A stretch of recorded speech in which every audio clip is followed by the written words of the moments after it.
It's an April morning at Rushikonda Beach in Vishakhapatnam.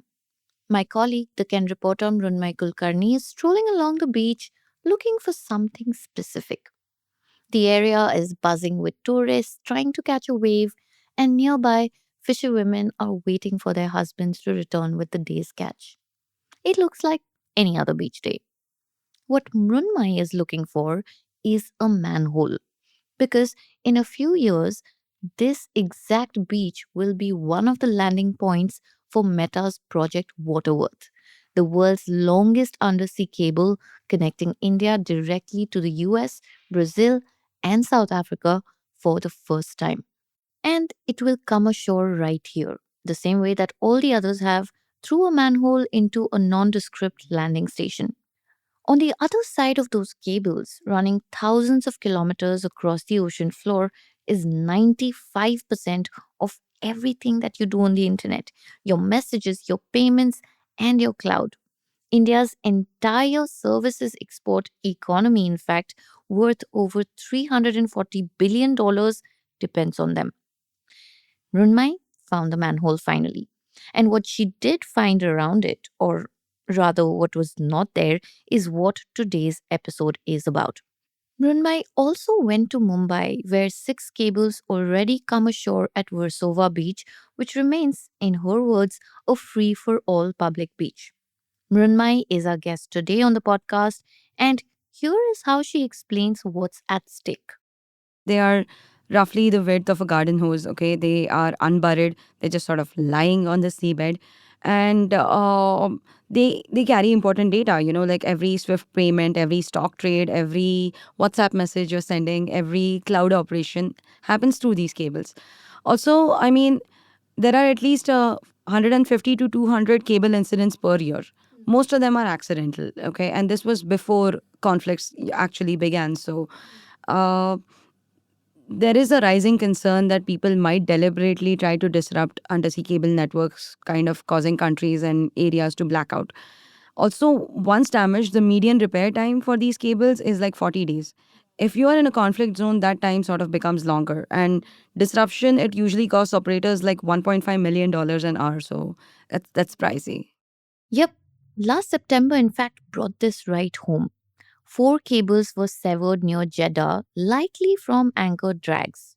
Next thing we knew, India's internet traffic to Europe slowed by 30% for weeks. And there were no Indian ships to fix it and no repair depot closer than Sri Lanka. This was before the conflict in West Asia deepened.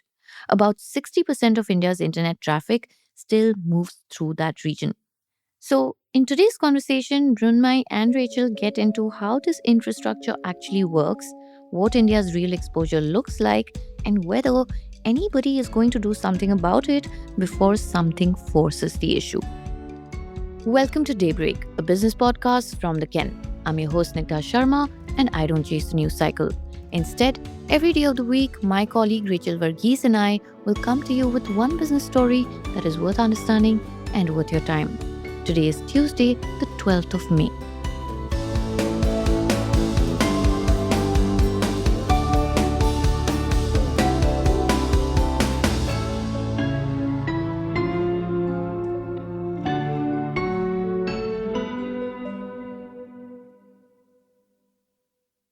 So you wrote the story about how Meta is putting an undersea cable for India's internet connection and how it's 100% exposed. That's pretty much in the title.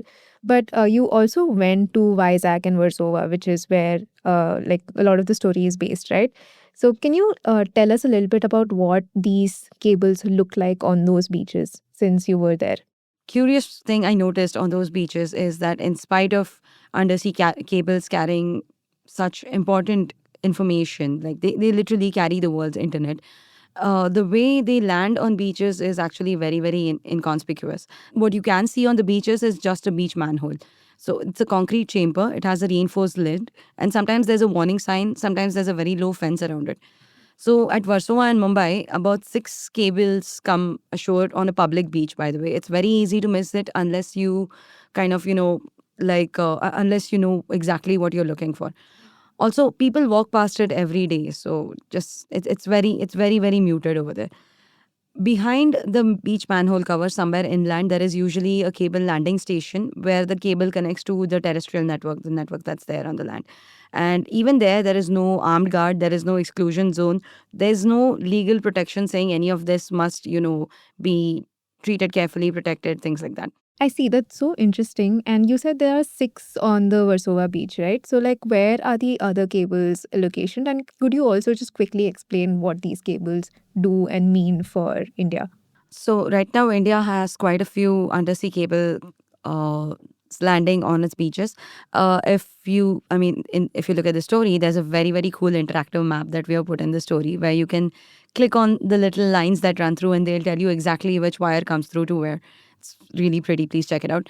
And these cables, essentially an undersea cable is a fiber optic cable. It's about the same thickness as a garden hose.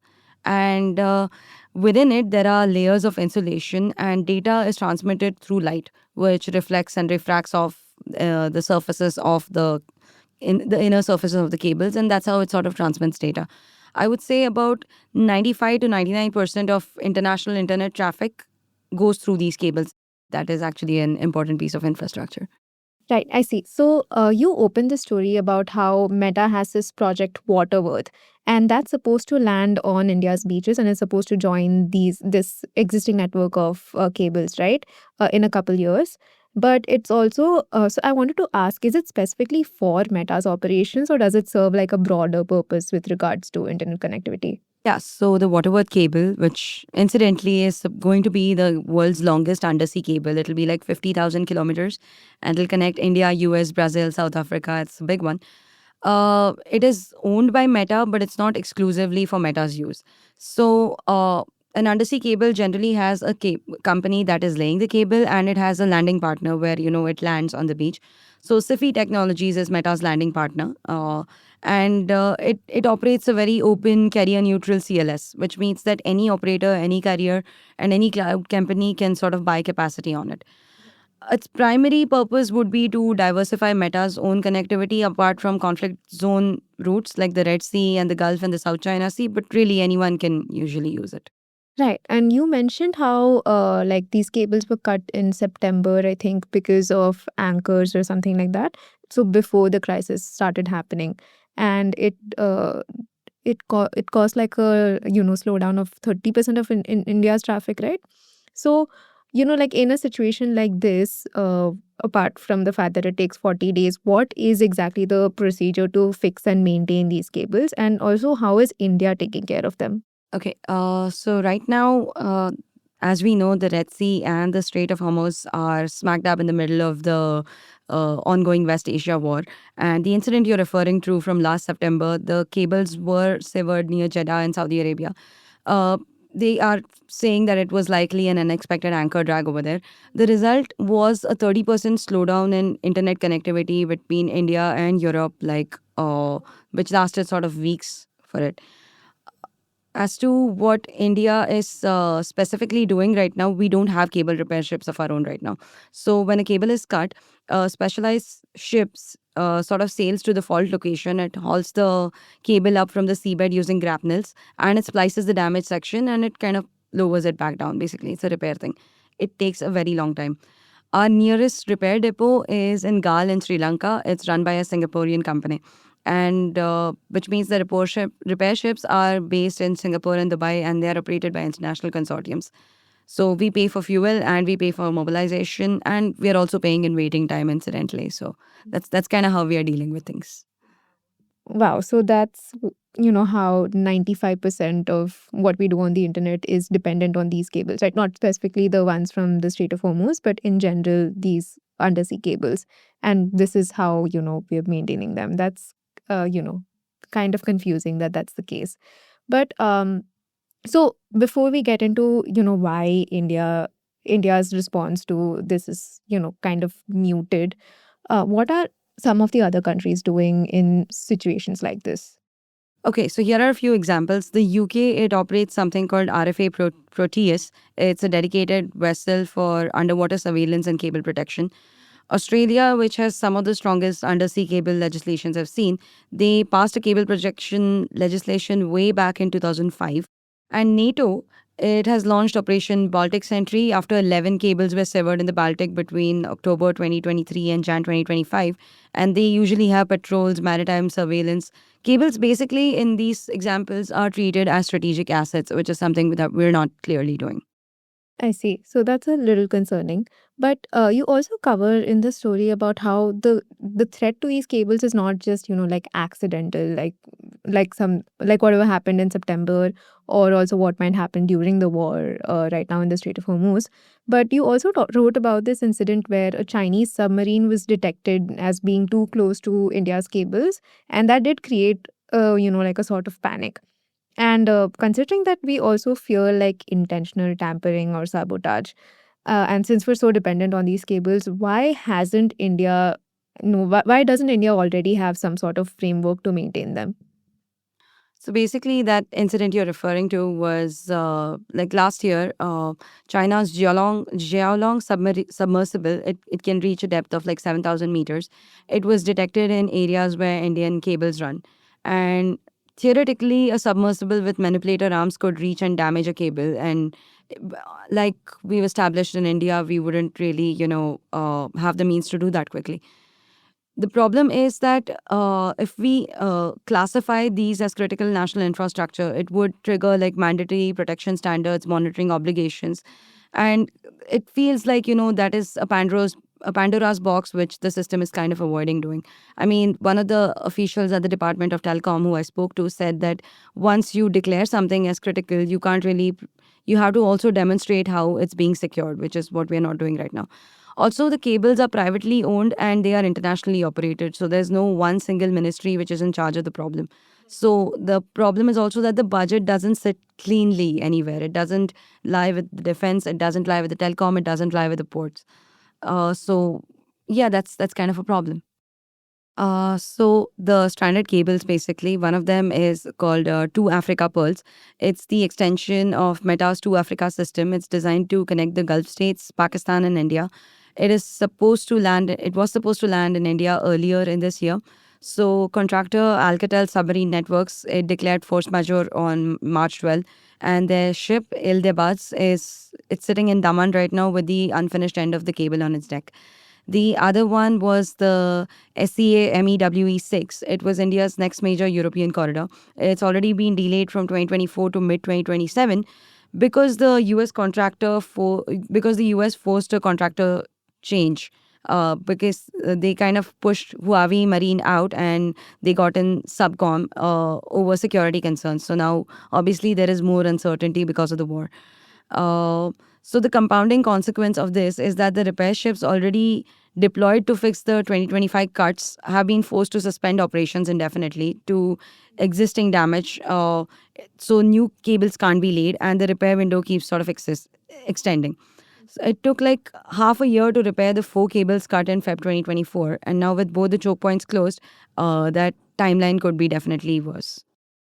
Waterworth, incidentally, is kind of a long term answer because it was designed to bypass all the sensitive choke points. But again, it won't be ready till 2030. So, But I'm just wondering, is the 2030 timeline like is it a little optimistic considering like if the war continues or other disruptions happen, then what happens then? well, essentially, considering that there's no much infrastructure for the cables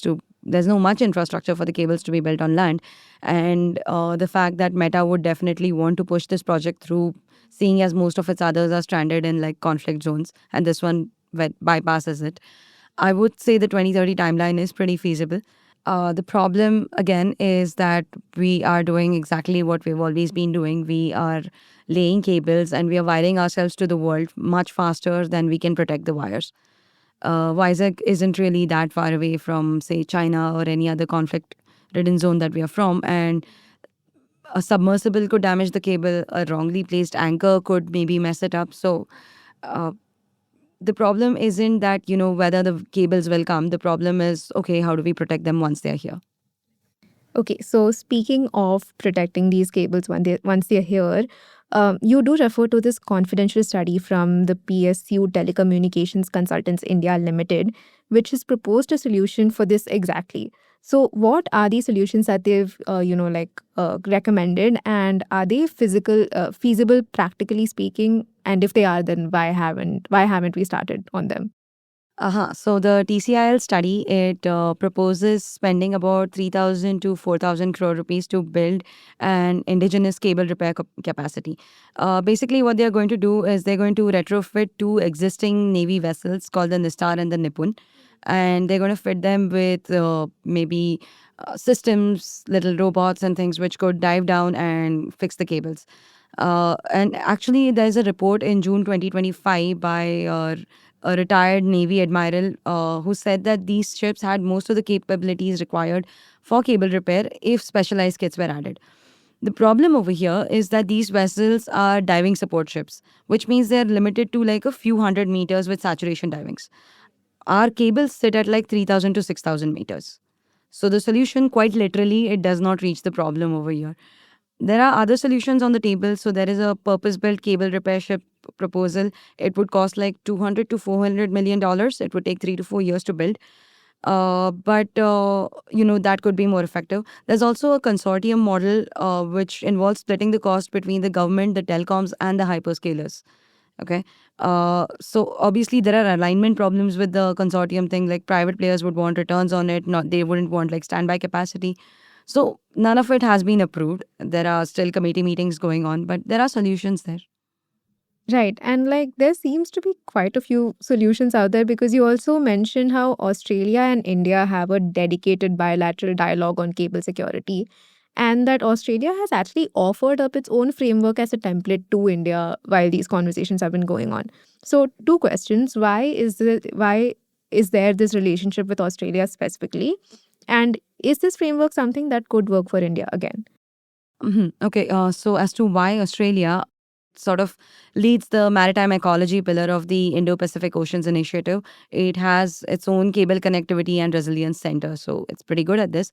Also, there's a direct commercial connection because Google's cable runs directly from Mumbai to Western Australia. It's the first direct India Australia cable. So the commercial and strategic technically would be the same end goal in this one. So Australia's 2005 legislation, like I said, it designates protection zones up to 200 nautical miles. It prohibits anchoring and dredging near the cables. It's enforced by a very clear regulatory body. Now, could it work for India? The model is very, very sound, okay? But like a DOT official I mentioned earlier told me, it's scaling in India is always a challenge because we have a very dense coastline. We have multiple overlapping jurisdiction because we have the central, we have the state, we have the port authorities, and obviously there is a lot of resistance from the industry in the fishing and the shipping sectors. So it's a good model in theory. Whether we can scale it up in India, it does remain to be seen over here. Okay, so again, that's not reassuring at all. Like we've just left 95% of our internet traffic just bare naked in the seas right now. So, but going back to my question earlier and about how the China submersible also created some panic here, how immediate exactly is the threat of like intentional sabotage when it comes to these wires? And considering that it's such a glaring, gap in India's security infrastructure right now, like, isn't this something that some country could, take advantage of? Uh, so even though this presents a huge potential security risk, I have to say that cables have not been directly targeted in the current conflict yet. There have been a lot of news reports saying that, Iran has threatened to cut the undersea cables. As far as I know, no undersea cable has specifically been cut by a country. The more immediate risk and the more boring risk actually is the collateral damage from the chaos of war. Basically, when ships are rerouting, they would drop an anchor in unfamiliar waters. So damaged vessels would drift into cable routes. That is kind of what caused the September 2025 cuts, the very expensive cuts we talked about. So international sabotage, it's a separate threat and it's a slower burning threat. Like the clearest example we have, like you mentioned, is the geolong detection in the Arabian Sea. So basically, I did speak to this a retired signals officer from the Eastern Naval Command, and he said like the operating assumption is very simple. If something is down there and it's near your cable, it's mapping it for future potential action. So the concern isn't an imminent cut right now. It is more Reiki, like it's mapping operations today enables sabotage tomorrow. Uh, in fact, NATO launched the Baltic Sentry precisely because the ambiguity between accidental and sabotage became a little confusing in Europe, where, and we have no equivalent doctrine. So, okay, as the same officer told me, what exists today is more on the lines of reactive vigilance than a proper plan to do anything. Got it. Again, not very reassuring. But so, what would happen if something were to happen to like all the wires in the Strait of Hormuz right now? Because that's about 60% of the like internet traffic in India right now. So, like what would that look like whether it be intentional sabotage or just by accident? What's that going to look like? So basically, that's a very bleak hypothetical scenario that you just asked. What if all the cables in the Strait of Hormuz were to die? Uh, like you said, 60% of our internet traffic runs through this, which also means uh, not just our WhatsApps and our digital payments and things like that, but we also have a $41 billion services economy, and it runs through this infrastructure. A slowdown in this or a sort of cutoff of this would definitely mean a lot in terms of money.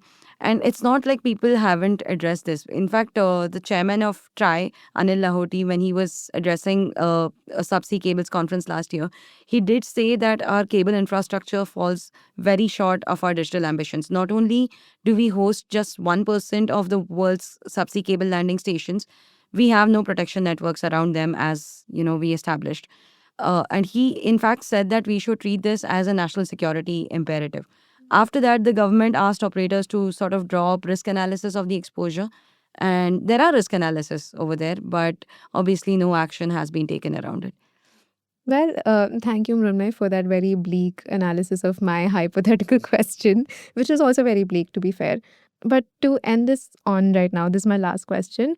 So, Mrunmay, you also talk about how people's livelihoods would also be affected by stronger legislatures on that, protect these cables.